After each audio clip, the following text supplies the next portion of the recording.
Boa noite. Obrigada, estamos informando aos seus seguidores que você iniciou um vídeo ao vivo. Sim, estou aqui com vocês hoje ao vivo. A ideia é que a gente possa ter sempre esse contato aqui com o nosso canal, onde a gente fala sobre filhos obedientes, né? Pais de filhos especiais e, evidentemente, obedientes. Poxa, quanta gente entrando, fico feliz, que bom. Hoje a gente vai começar esse pequeno momento que a gente vai ter entre perguntas e respostas, dúvidas, na verdade, né, sobre tudo isso que a gente vem falando. Na verdade, como ter um filho obediente? Ser pais de filhos especiais, né, crianças que apresentam algum transtorno ou deficiência, e a possibilidade de tê-los obedientes. Muitas também, muita saudade de todos vocês. Por que a gente tem insistido tanto nessa situação? O que a gente tem buscado, né, dentro de tudo isso? E as perguntas que estão aqui, né, que vieram para a gente para falar sobre isso, elas evidenciam a preocupação das pessoas exatamente sobre essa condição de filho obediente. O que eu quero tanto dizer por isso e por que a minha preocupação com essa criança obediente? Que bom que vocês estão aí, viu? Eu tenho público, eu achando que eu ia falar sozinha. Que bom. Mande perguntas, viu? Ainda mais vocês que são profissionais. Olha só. E eu vou começar exatamente com uma pergunta de uma professora. Ela fala assim: eu sou professora e como trabalhar com a criança especial em sala? Bom, eu vou tentar fazer um mix dessa situação para explicar para vocês, primeiro, a individualidade de tudo isso. Obrigado, sim. Eu vou falar um pouco exatamente o misto de toda essa situação. O que acontece? Eu não tenho como dizer exatamente como você vai trabalhar com esse menino que com certeza você tem em sala, né? Como professora e como terapeuta. É importante que a gente não perca a individualidade de cada criança. Cada criança é um. Mesmo que ele tenha um diagnóstico, na sala, uma criança com o mesmo diagnóstico, seja de autismo, seja de síndrome de Down, seja de deficiente de modo geral, eles sempre eles serão únicos. Eles sempre serão individuais. Eu costumo dizer que cada vez que entra na minha sala um novo, eu vou pendurar o meu diploma. Por quê? Porque eu primeiro tenho que conhecer aquele sujeito, eu tenho que saber quem ele é, para poder então eu desenvolver um trabalho com ele. Mas vamos pensar o seguinte: você é uma criança especial e a gente está falando sobre a questão da obediência. É importante que vocês entendam que todo o complexo mental da criança, o cérebro, precisa o tempo inteiro estar sendo estimulado. E se você recebe uma criança na sala que você não consegue conter o comportamento, ou que você tenha problemas em fazer as intervenções, seja você terapeuta, que eu estou vendo algumas aqui, seja você professor, é importantíssimo que você se atenha a pensar que você vai ter que estar desenvolvendo a sua autoridade, no sentido exato de que essa criança realmente possa parar para ter esse retorno de vocês. A autoridade dos pais, a autoridade do profissional, ela é importante para que você comece a startar ao aplicativo do não, que eu venho falando sempre, para que essa criança possa ter o retorno e saber se comportar. A referência é sempre o adulto. Mesmo você professora, ou mesmo e mais acima de tudo, pai, mãe, essa autoridade ela é importante porque ela passa a ser uma referência.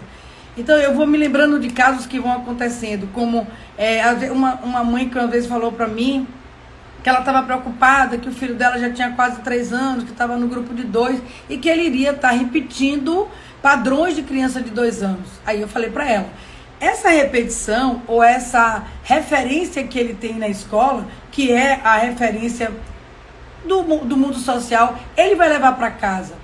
Ele vai levar para casa e vai dizer: mas sabe aquela história de todo mundo, que é muito engraçado de criança, mas todo mundo lá faz. Quem é você? Todo mundo faz, mas você não vai fazer. Porque naquele momento ele precisa dessa legalização. Ele precisa que a mãe diga pode, não pode, deve, não deve. É a gente, em casa, enquanto autoridade e referência, que vai mostrar para essa criança se ela deve ou não fazer isso. Então, como trabalhar com essas crianças, acima de tudo, e é muito importante, de que seja, de alguma forma, que a gente possa mostrar para ele que eu sou uma referência enquanto autoridade e que eu vou, naquele momento, encaminhar cada um no seu quadrado, terapeutas, fonoaudiólogos, psicólogos, professores, etc, etc. Eu vou encaminhar todo o processo de intervenção daquela criança, seja pedagógico, seja psicológico, seja terapêutico ocupacional. Então, como trabalhar com essa criança vai muito dessa referência inicial. Eu estou com algumas colegas aqui que foram minhas estagiárias e era engraçado que elas me perguntavam assim: Cláudia, isso é seu ou é da terapia? E eu sempre passei para elas que isso para mim seria, na verdade, uma prática de todo mundo. E que todo mundo, na verdade, deveria trabalhar essa autoridade e implantar, então, todo esse sistema, e é necessário, de obediência. Porque a gente não consegue fazer uma intervenção se a gente não consegue isso. E é possível, mesmo sendo especial, que isso seja acionado na criança. Porque como eu venho falando nos meus vídeos, que eu venho trazendo para vocês, sobre essa questão do neurocomportamento, é importante que a gente entenda que a neuropsicologia traz o entendimento quando há uma afecção, um transtorno, quando há algum acometimento no cérebro, no sistema nervoso central, existe na ponta final exatamente uma modificação do comportamento. Se ele está dizendo isso, é lógico que se eu souber fazer a intervenção correta, vai haver também nessa parte final uma mudança de comportamento positiva. Então, assim, é importante que... Eu quero perguntas, viu, gente? Mandem perguntas. É importante que a gente entenda sobre isso para que a gente possa fazer essa intervenção diferenciada. E é, evidentemente, uma pergunta que tem sido feita constantemente, porque eu afirmo que se a gente faz um trabalho diferenciado com essa criança e a gente consegue acionar essa função executiva automaticamente, põe em prática o controle inibitório necessário para uma série de situações do próprio diagnóstico, o tratamento, ele ganha 1 ano, pelo menos, de investimento e de desenvolvimento dessa criança. Exatamente porque a criança vai... Exatamente. Isso. A criança vai ter um retorno porque ela vai conseguir parar, ela não vai ser impulsiva, ela vai conseguir compreender, a atenção dela vai estar melhorada, a parte visual, a parte auditiva, todo o processo de concentração, brincar, desenvolver, atender, entender, tudo vai estar realmente equilibrado para isso. Aprendi como terapeuta e como mãe, exatamente. Faço com meus pacientes, com minhas filhas, exatamente. E eu sou testemunha disso. Ainda mais que quem não tem filha quietinha como você, a gente sabe o que é isso. Quanto mais a gente aciona tudo isso e a gente organiza a criança, os retornos são favoráveis, né? Então, professora, terapeutas, acionem as funções executivas dos seus alunos e pacientes, né? Bom, eu já estou falando, né? A outra pergunta seria exatamente como isso. Você pode falar de modo geral a todos os profissionais de educação e saúde, né? Se a criança não para escutar, ela não consegue avançar. Exatamente o que eu estava explicando. Essa é a grande questão. Se a criança ela não para, se ela não evidencia esse, que seria o controle, se ela realmente não consegue dar esse suporte, essa parada tanto sinestésica, que é a questão corporal, quanto da atividade mental mesmo, dificilmente ela starta o processo de aprendizagem de uma forma saudável. Ela, mesmo sendo uma criança inteligente ou uma criança especial, deficiente ou com transtorno, o que realmente leva a gente a pensar, de fato, que a gente precisa startar essa função no cérebro da criança, é porque ela precisa, de fato, dessa função para poder responder aos processos de aprendizagem. Eu sempre bato isso nas minhas aulas. De 0 a 2 anos, a criança está no desenvolvimento. Num desenvolvimento que a gente chama de fase desenvolvimentista, que é uma fase reflexa. A criança vai até então aprender a andar, até que ela possa usar isso como uma função de busca, que é a gente chama de deambular, que é o andar. Quando ela anda, ela também automaticamente aciona essa curiosidade e essa busca sensorial e tátil. Então, essa busca sensorial, que é o sensório motor, que é falado lá atrás, desde 1910, com o próprio Piaget, o Vallon e o Vygotsky, isso continua aí. Já falo já, Paty Falco. 5 anos não dialoga, o que fazer? Vou te falar já já. Estou começando a chegar. Então é importante que você entenda que a criança precisa dessa parada para ela aprender. 5 anos não dialoga, o que fazer? Paty, especifique um pouco mais essa coisa do não dialogar. Traga um pouco mais. Ela não fala, ela não tem frases completas, não tem fluência, ela não entende. Fale um pouco mais sobre isso. Vou passar para essa daqui.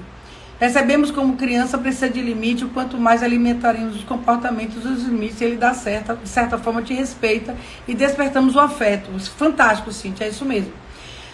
Exatamente, quando você aciona tudo isso, você aciona também a segurança da criança, porque você é a referência dela. Por isso que tanto professores como profissionais têm que ter essa segurança. Isso.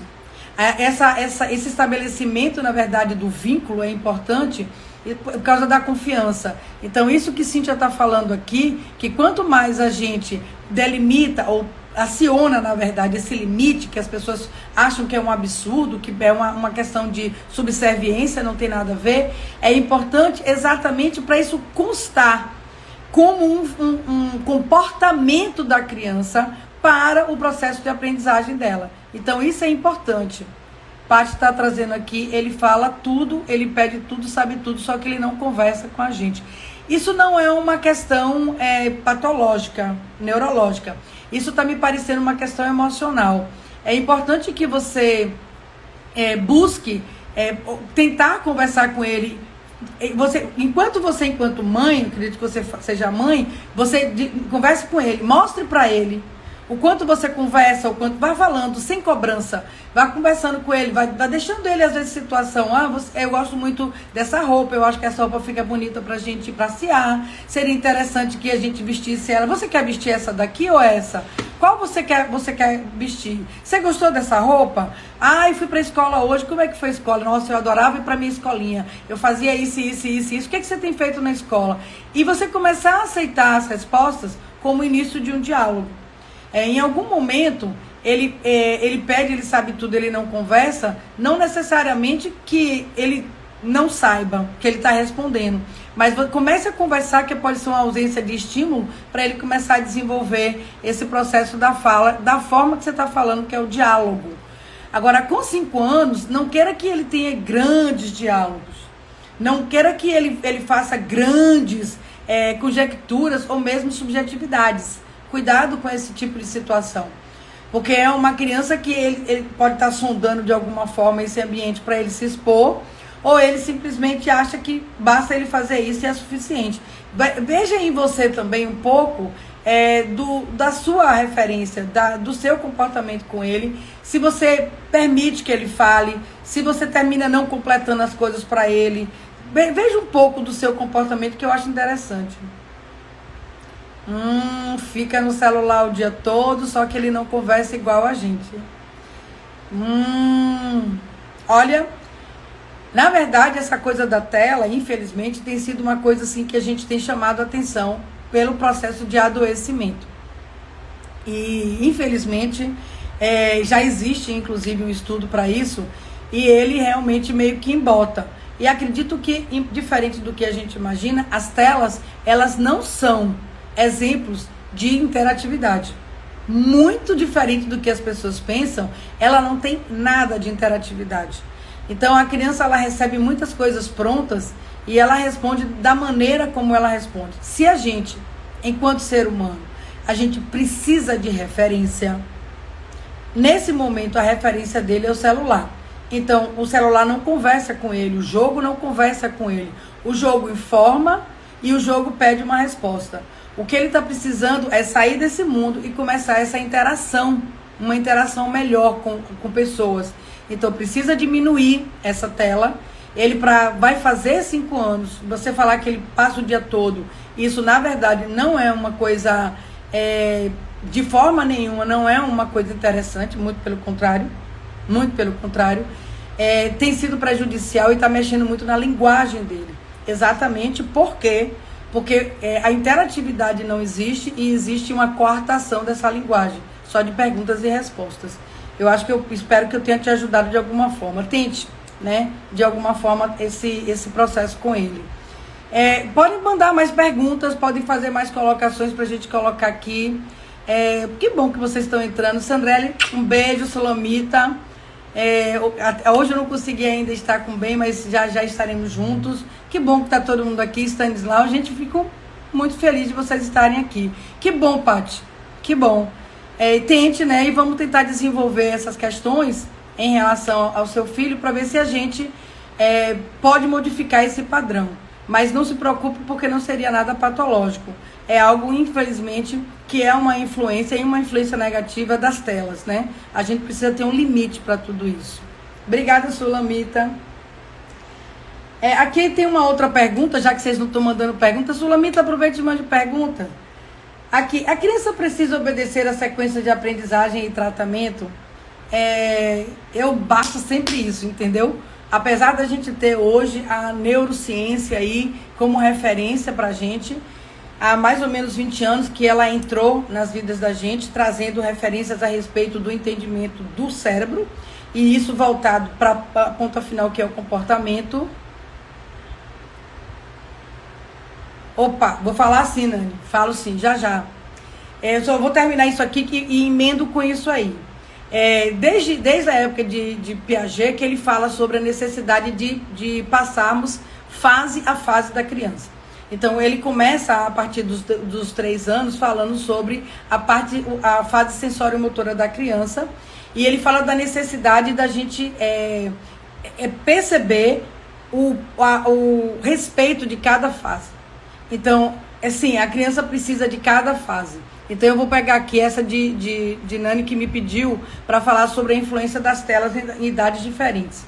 É importante essa influência das telas, e vamos começar lá atrás, juntando com essa pergunta que foi feita sobre cada sequência, porque as telas, elas trazem para a criança, para o cérebro, determinados estímulos que não são positivos. Ela traz uma hiperestimulação ao cérebro, tanto na imagem quanto na recepção da própria luz. Se a gente for parar para pensar hoje, em termos básicos, olhe quantas crianças pequenas estão usando óculos. Da pandemia para cá, o número aumentou muito, terrivelmente. E a dependência também aumentou bastante em relação às telas. Levando em consideração isso que Paty está falando aqui a respeito do filho, que ele não conversa, a gente já vê uma influência numa criança que começou a falar com 3 anos, achou que ele era autista, né? Mas não me está aparecendo um quadro patológico, como eu te falei, e veja que ele não está trazendo a fluência do diálogo. E com 5 anos ele já poderia estar conversando, trazendo informações para a mãe, inclusive a respeito da escola. Como ele não tem essa influência, a influência é da tela. Não esqueçam que nós somos seres o tempo inteiro de referência. A referência da criança é o adulto. E quando a gente percebe que a criança precisa obedecer a cada processo de aprendizagem, nós adultos, o tempo inteiro a gente persegue de alguma forma essa etapa da criança. Então, a criança com 2 anos, ela fala mais ou menos 500 palavras. Eu não sou fonoaudióloga, mas trabalho com neuropsicologia e vou trazendo as informações. Ela trabalha com mais ou menos 500 palavras. Então, 500 palavras não dá para ela formar um discurso, mas dá para ela formar frases. Quando ela vai formando frases e a mãe vai conversando com ela, essa referência de fala que eu já trouxe aqui. Olha, o que você fez na escola? Ai, a mamãe adorava ir para a escola. Eu gostava de brincar, de ver os amiguinhos. A gente merendava. Aí a minha mãe botava um monte de merenda gostosa. E aí, meu filho, como foi? Ele está ouvindo essa sequência de falas e está entendendo. Então, quando eu pergunto para ele, e com você, meu filho, como foi? Ele vai falar com as 500 que ele tem. Ele vai tentar formar frases e trazer a comunicação.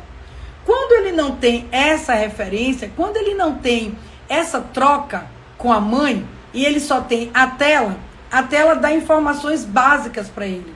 Entre informar e pedir a ele uma resposta. Então, olha o que acontece com a influência com uma criança que vai fazer 5 anos ainda. Então, diferente do que a gente imagina, não é somente a tela, na verdade, que traz esse tipo. Não, normalmente, quando a gente fala de tela, a gente fala de jogos, a gente fala de YouTube, a gente fala de situações repetitivas e o celular também. Principalmente o celular. O celular, eu tô com um aqui, ele traz... deixa eu ver aqui. Ai, quanta gente linda aqui. Ao ponto de chantagens e combinados... Vamos parar com isso, viu, Nani? Nada de chantagens e combinados. Olá, Cacau, tudo bom? Quando eu digo tela, assim, normalmente celulares e tablets. O que acontece para a gente começar sobre essa questão da influência? Veja mais, muito estímulo audiovisual, sim, e chega a ser uma coisa bem ruim. Gente, pelo amor de Deus, quanta coisa aqui. Peraí, vixe, um monte de pergunta. É coisa boa. Olha só, é só o fato da criança pegar assim, a mão, ela estabelece um desenvolvimento. Eu estou falando ainda de telas, a influência delas. A mão estabelece um desenvolvimento que a gente chama de baixo para cima, de cima para baixo, até aqui, porque a mão fica embaixo, né? E de dentro para fora. Então, a mão, ela se evolui assim. E quando ela chega aqui, ela vai fazer a base, que é exatamente a pega. O que acontece com as crianças? Elas pegam assim. Olha aqui. Então, por que as crianças estão escrevendo assim? Que mão é essa? Precisa responder mais alguma coisa? Então, numa sala de 8 crianças, 5 crianças pegam assim. A maioria meninos. E isso aqui, qual é o prejuízo? Porque peguem uma caneta aí agora e escrevam. Você escreve dessa forma. Como é que você vai escrever dessa forma, usando toda a mão? Porque aqui você não usa essa referência aqui, gente.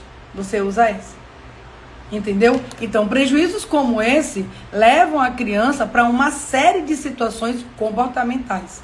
Porque, inclusive, quando ela começa a ter dificuldades e os outros não, ela é lúcida, isso realmente, de certa forma, ela começa, então, a modificar o comportamento. Como fazer a higiene do sono, permitir a tela até que horário? Olha, tela perto de dormir, péssimo.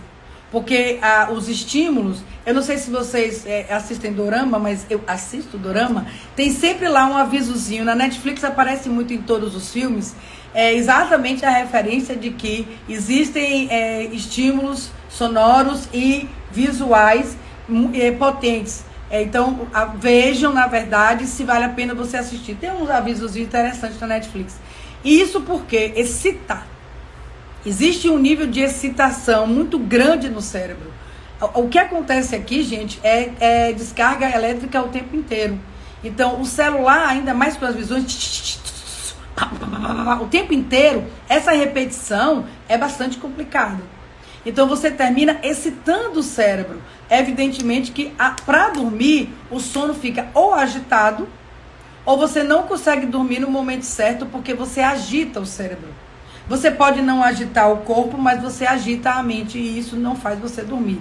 Aí é como o fato de você adulto, você tomar guaraná em pó ou energético e muitas vezes quiser dormir. Você não consegue porque você agitou o seu metabolismo.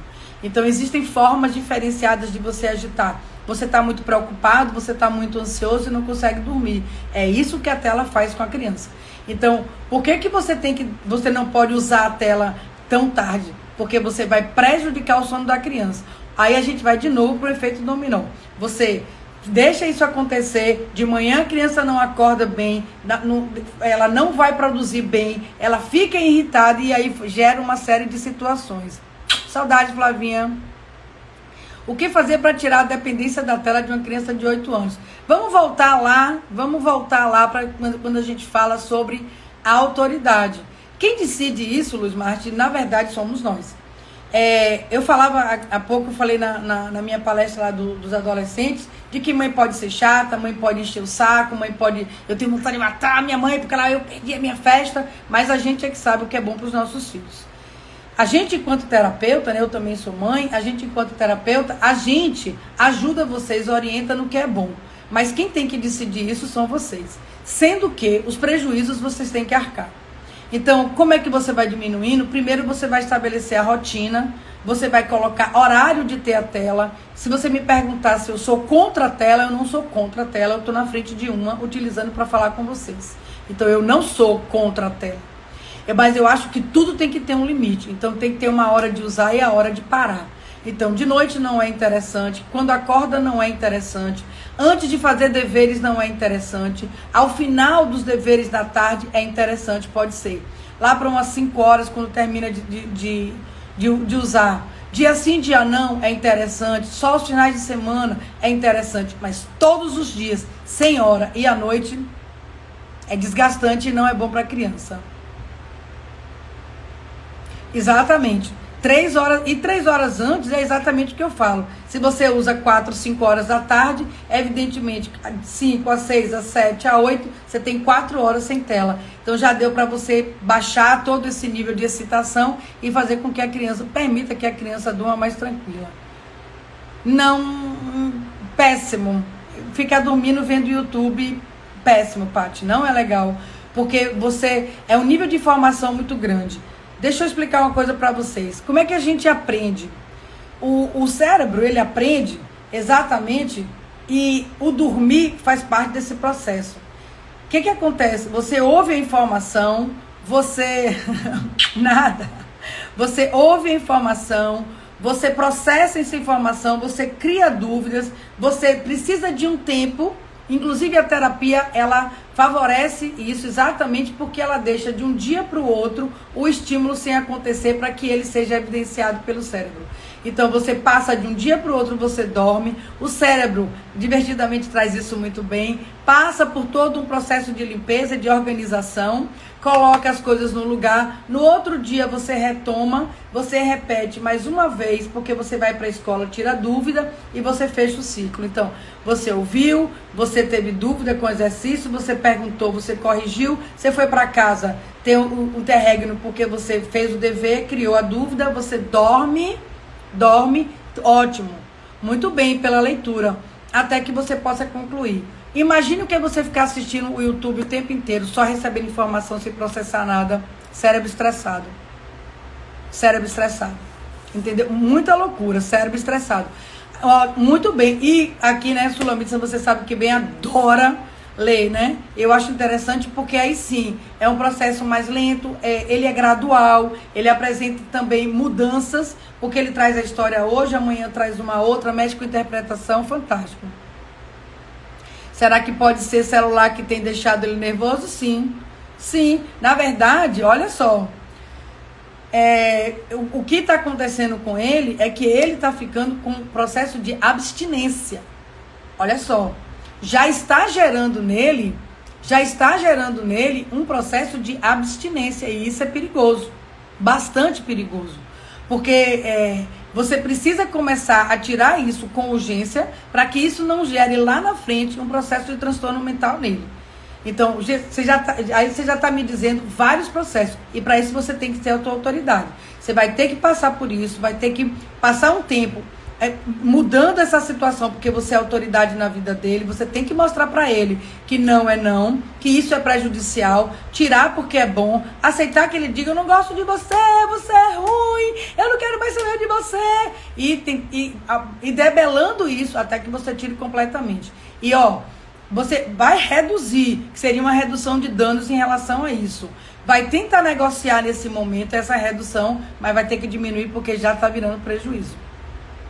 Minha filha tem 12 anos e só deixa usar o celular nos finais de semana. Ótimo, ótimo. Fantástico, é bem por aí. Tudo isso que a gente faz é exatamente com essa referência de quem nós somos. Então vocês estão, na verdade, agraciando os filhos de vocês com aquilo que toda hora eu estou falando. É necessário que vocês, mãe, pai, escola, profissionais, acionem todas essas funções para a criança, para que ela possa gerenciar isso sozinha, porque é para isso que existe a função executiva, gerenciando todas essas funções. Então, 12 anos só deixa usar celular nos finais de semana, mas evite as noites, viu, mãe? Graze. Evite, na verdade, as noites. Porque, como uma colega falou aí agora, a Flavinha falou, é mais ou menos com uns 3 horas para usar, né, para deixar de usar para dormir, que eu acho que é importante, e não estar usando em horas cruciais. Antes do exercício, você excita com a coisa boa e depois você entra com o padrão de fazer dever. Impossível. Sabe? É querer que você coma uma coisa bem ruim para poder você matar a sua fome, e não mata porque o gosto não fica bom. Então é importante que o prazer esteja ligado a isso. Então, se você excita com prazer e depois você entra na obrigação, complicado. Eu costumo sempre perguntar isso para as pessoas. Eu vou mostrar aqui. Isso aqui é o gostoso, isso aqui é o ruim. O que você quer primeiro, o gostoso ou o ruim? Responda aí. Exatamente. O que eu quero primeiro, o gostoso ou o ruim? Eu vou responder. Eu como primeiro ruim, para ficar com gosto do sabor na boca. Porque é muito mais importante. O prazer, ele gere para você felicidade, alegria, paz, tranquilidade, harmonia. É isso que o prazer traz pra gente. E se você primeiro apresenta o prazer, que é o jogo, que é ficar ali fazendo as coisas que ele gosta, para depois você tirar, para botar para fazer dever, já foi, hein? Não dá certo, não. Não dá de jeito nenhum. Gente, tô muito feliz com vocês aqui, viu? Muito feliz. Vocês não têm noção como vocês me fizeram, deixaram a minha noite feliz. A gente nem fez uma grande divulgação, mas a partir de hoje fiquem sabendo que toda segunda-feira, eu não sei se vai ficar exatamente a segunda-feira, mas a gente vai ter esse canal de conversar, de tirar dúvidas. Avisem as pessoas, fiquem ligados no nosso canal, né?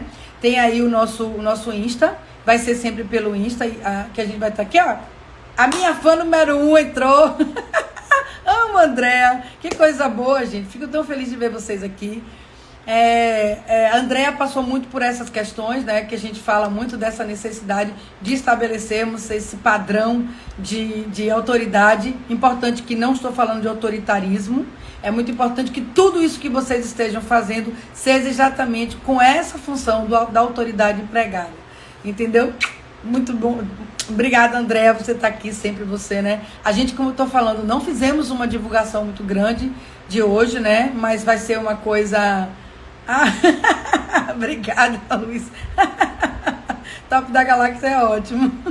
Eu tento o máximo possível, quando a gente tá aqui com esse canal, quando a gente tá junto, o objetivo da gente sempre é querer ampliar cada vez mais isso que eu já passei para algumas pessoas. Eu fico muito feliz de saber que as pessoas que fizeram, que seguiram, né? Essa louca aqui, essa pessoa que vai de encontro, às vezes, a muitas situações, deu certo e que os meninos estão caminhando por um caminho, sinceramente, maravilhoso de crescimento. Eu fico muito feliz.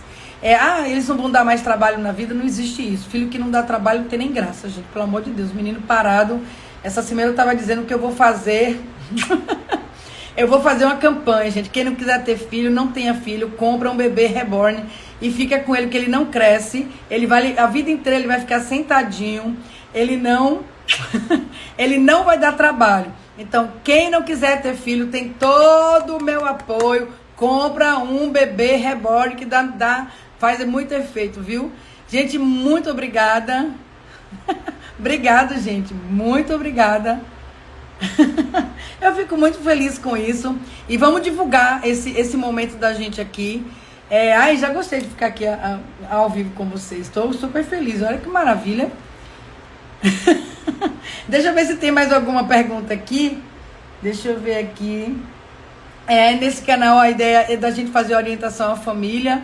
Eu quero que a gente cresça cada vez mais, que esse canal que é para a família, né? Que é exatamente para que a gente possa orientar vocês dentro de toda esse mundo que é criar filhos, que não é uma coisa fácil, mas é possível, é viável. E vou dizer uma coisa para vocês, é gostoso. Dá trabalho, mas é gostoso. Tá chegando aí muita gente chegando aí com a fase da adolescência. Dá trabalho, mas quando a gente olha para frente, hoje eu tenho um filho de 32 e uma filha de 29, vejo eles seguindo a vida deles, formados, seguindo, trabalhando, cuidando, uma já com uma família e o outro fora do Brasil, mas que consegue, e tá lá desenvolvendo toda a sua vida.